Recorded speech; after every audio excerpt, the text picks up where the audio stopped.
A newly approved Joy-Con patent from Nintendo shows some major changes to the standard Joy-Con on the Nintendo Switch and looks to be potentially a nice upgrade to the standard model available.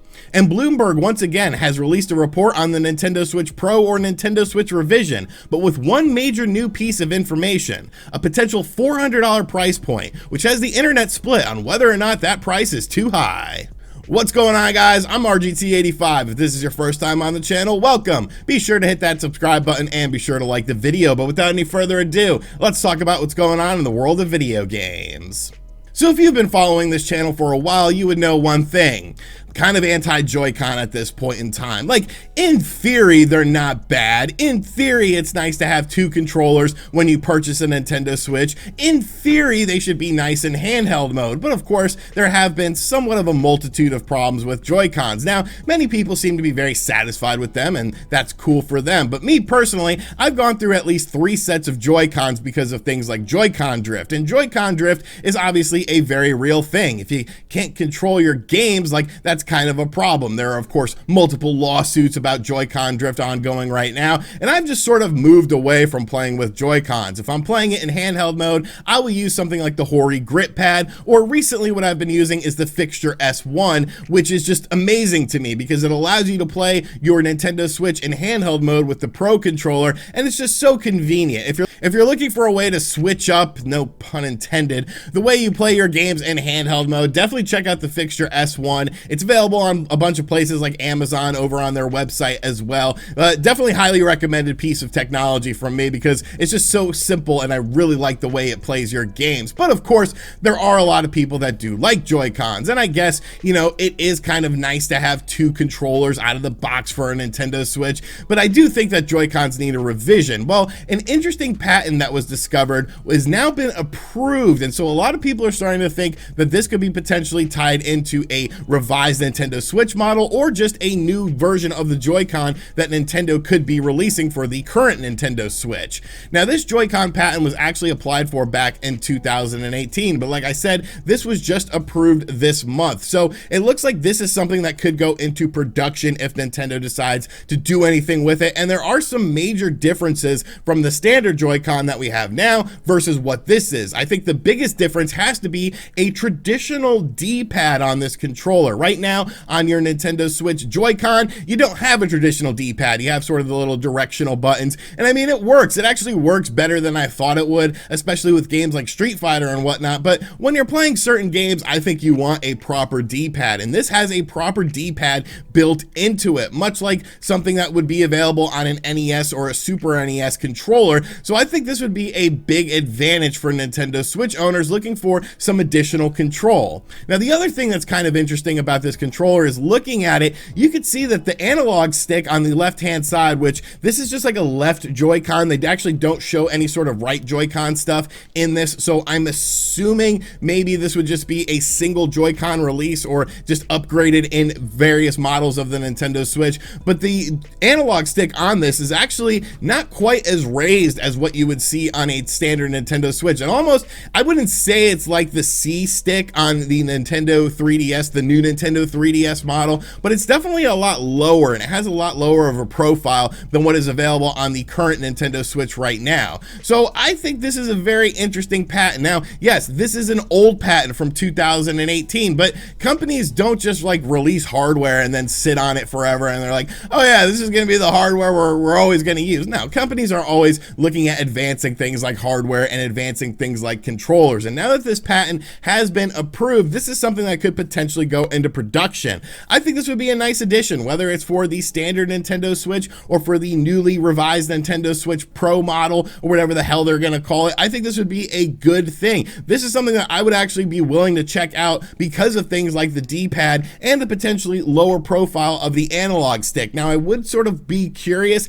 to see how that analog stick performs versus the standard analog stick, but it's definitely something to keep an eye on with this situation. situation. Obviously, Joy-Cons are a very expensive thing. Nobody wants to buy a set of Joy-Cons for 80 bucks and then have Joy-Con drift. So if Nintendo has found a way to sort of alleviate Joy-Con drift while improving the standard Joy-Cons, whether it be on the standard Nintendo Switch or on a revised model, I think this would be a big addition for the Nintendo Switch controller family. But let me know in the comment section down below what you think of this patent, what you think of this design. Would this be something that you would be interested in checking out? What's that? Breaking news report, folks. Mario's still going away on March 31st. The joke hasn't ended. Nintendo's really doing this.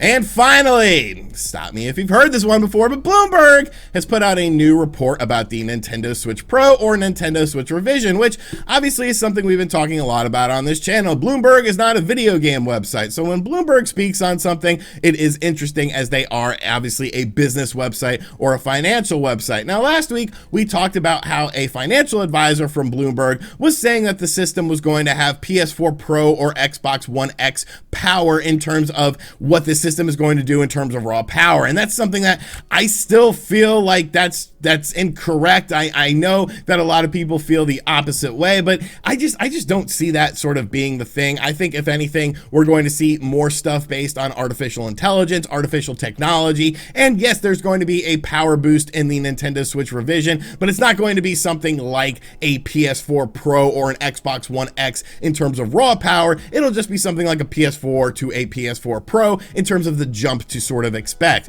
But Mr. Mochizuki, who of course is the one that has been reporting on various Nintendo Switch models for the past couple years now, he correctly talked about things like the Nintendo Switch Lite, has once again put out a report about this Nintendo Switch Revision, and most of this was just information that we've already heard before. There wasn't really anything new. A 7-inch OLED Samsung screen when you're playing it in handheld mode, up to 4K capability when playing it in docked mode because of DLSS technology. There's going to be a more advanced Tegra chip in it as well. We don't know what Tegra chip this is going to be. Some people are speculating on various things. I don't really follow chips and names of chips and stuff like that, unless they're like baked Lay's potato chips. I like baked Lay's. But yeah, so obviously this is all information that we pretty much already know. Fiscal year of this year is the intended release of it, probably around the holiday season. The whole software thing, this seems to be something that's actually ramping up quite a bit, that there's going to be a lot of software releasing that's coinciding with the release of this system. But once again, like, that's just sort of, you know, something to be expected. If you're going to release a new system, you probably want to release new software alongside of that system, or else, you know, what's the incentive to go out there and buy it? But the one interesting thing that was available in this report is a potential price for this system. Now, according to Mr. Mochizuki, it's looking like this system could potentially cost $400. And that's really sort of caused quite a debate online right now with a lot of Nintendo Switch fans, Nintendo fans in general, and just video game fans in general. Is the $400 price point too much for what this system is going to bring to the table?